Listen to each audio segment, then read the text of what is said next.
भगवान पर इतना अटूट विश्वास है कि वो प्रसाद में जहरीला भोजन खाने से भी परहेज नहीं करता। इसके बाद भगवान जो करते हैं उसे देखकर सभी हैरान रह जाते हैं।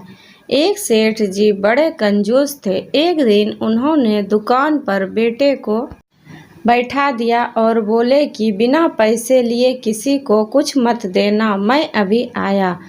अकस्मात एक संत आए जो अलग अलग जगह से एक समय की भोजन सामग्री लेते थे। लड़के से कहा, बेटे जरा नमक दे दो। लड़के ने संत को डिब्बा खोलकर एक चम्मच नमक दिया। सेठ जी आए तो देखा कि डिब्बा खुला पड़ा था। सेठ जी ने कहा कि क्या बेचा? बेटा बोला, एक संत जो तालाब पर रहते हैं उनको एक चम्मच नमक दिया था। सेठ का माथा ठनका। वो बोले, अरे मूर्ख, इसमें तो जहरीला पदार्थ है। अब सेठ जी भागकर संत के पास गए। तब तक संत भोजन बनाकर भगवान का भोग लगाकर खाने की थाली लेकर बैठ चुके थे। सेठ जी दूर से ही बोले, महाराज रुकिए, आप जो नमक लाए थे नमक नहीं था बल्कि जहरीला प्रसाद था। कृपया करके आप ये भोजन ना करें। संत जी बोले, भाई हम तो प्रसाद लेंगे ही, क्योंकि भोग लगा दिया है। भोग लगाकर भोजन छोड़ नहीं सकते। अगर भोग नहीं लगता तो भोजन बेशक छोड़ देते।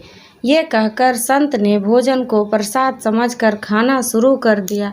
सेठ जी के होश उड़ गए। वो रात भर वहीं बैठे रहे। सेठ को रह रह कर ये चिंता सता रही थी कि अगर संत को कुछ हो गया तो वो बड़ी बदनामी होगी।